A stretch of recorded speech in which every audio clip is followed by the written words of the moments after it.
Okay, so the third and final color or tier of my red parts happens to be the darker red parts, as you see here. The third tier color will be painted, of course, the new color that I decided to use. Originally I was going to use copper, but I thought it was a little too off and a little maybe not appropriate for this. So a couple of episodes ago I showed off, of course, the polished brass, which came out pretty good and is a lot more suitable for this type of paint job. So I just finished sanding them down, washing them, make sure no particles are there. Now I'm going to begin priming, of course, followed by the gloss black, followed by the chrome, and then followed by the brass. So we're going to do this as a speed round here. So here is what it looks like before priming, and here are all the parts now fully primed. And of course here are the parts now all painted gloss black. And now here are all the parts chromed up. See here? Nice and shiny.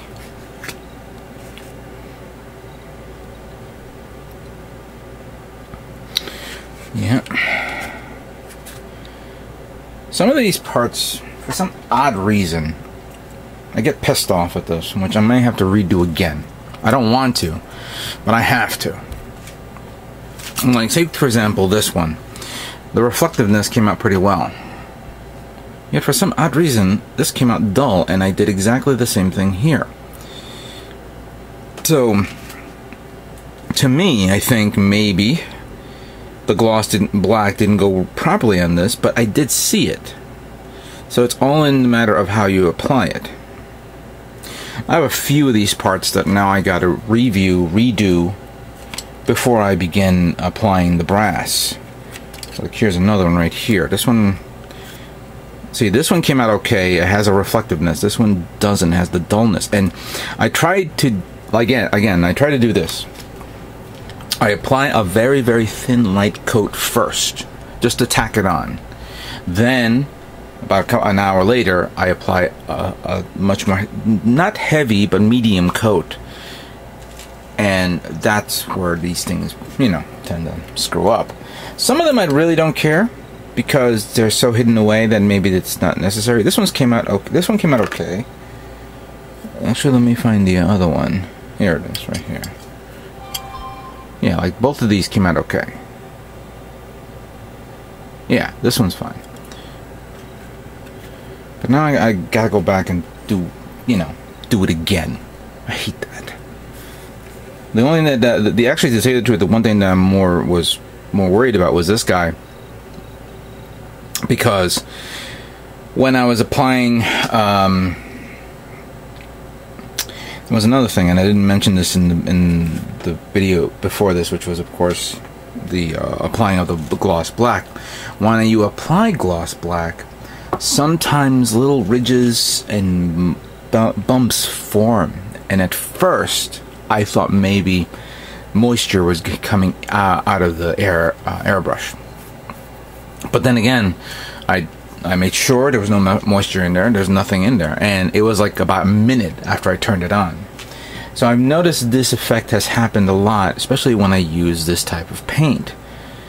I try to do lowish, low quality, but then again, maybe it's more my fault because I try to get that glossiness look to it, and to do that, you have to spray it really, thick on it, and that's where these little things start to form. That's probably the issue which I had in my last set of parts, where, if you guys I've gotten a few criticisms in regards to my last set where it's a little rough, and I'm saying, how the hell does this happen?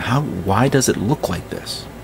I don't know if it's the way I'm spraying it or the airbrush that I'm using. Maybe this is not the appropriate airbrush to use.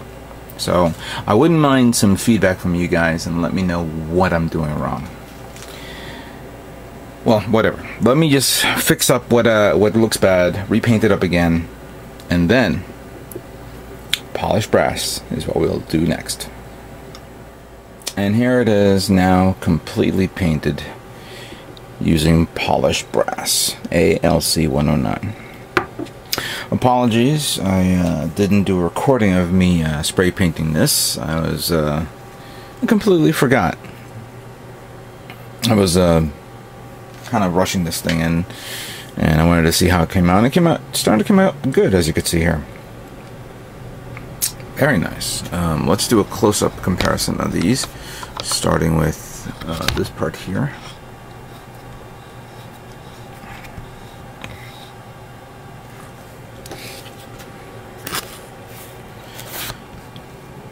It's a little darker, but then again, bear in mind this could be the light. But yeah, it came out okay. Have the side armor parts of the legs, which I'm going to polish up a bit using this lint-free cloth.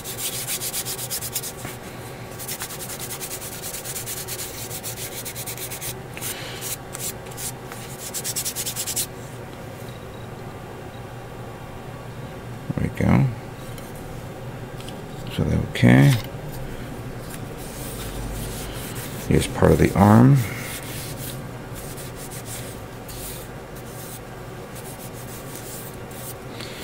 Remember, it has to be a darker tone, and it looks pretty good right there. Yeah. I try to recover a lot of these parts. It's really time consuming. But some of them didn't look like it came out okay. There's way, I mean, I'm looking at it now and it looks okay because of the fact that it has to be a darker tone. It cannot be too light, because then it defeats the purpose. So that came out okay.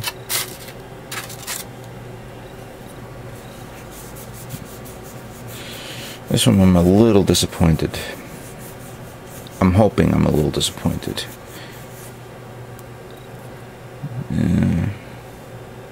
The contrast is a little too light on this, even though this specifically is polished brass. Looks like it's going to merge pretty well with the other tone of the colors. Maybe if I constantly buff it and buff it, I can darken it up a bit, I guess, but I'm not 100% sure yet.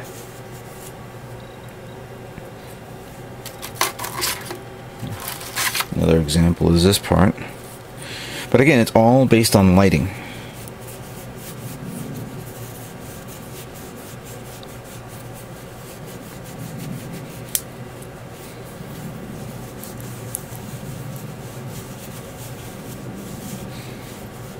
I think I may have to get myself one of those lint white cloths, white gloves, I mean, and use that to polish stuff.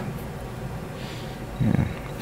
Again, I see these bumps formed, and I don't know why. I've already discussed this with the fact that it could be the gloss black that I used, but I'm not. I don't know. I don't know what I'm doing wrong. Maybe I have to get rid of it. Maybe I have to sand it down. But it's like, what did I do wrong?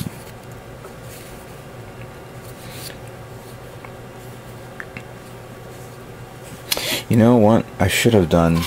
Instead of using the gloss black from Alclad, I should have used the gloss black from Testers, because that one goes down smooth. It goes down glossy, and there is no pigmentation or not pigmentation. Those little lint things coming up. Because in my room, it's I try to keep my room as clean as possible. Try to keep the fan on. Try to get the lint out of the air, but it's almost virtually impossible. I don't have a. What you see is what I got for working. Alright. I think this is pretty much it for me. Right now I'm going to begin polishing down everything, reviewing it. Then I'm going to get my masking tape because there are certain parts here, not this one, no, it's actually on the third tier. I want to cover up. Oh no, you know what, correction, this one, like here. So like, see all this detailed here? Where's my manual?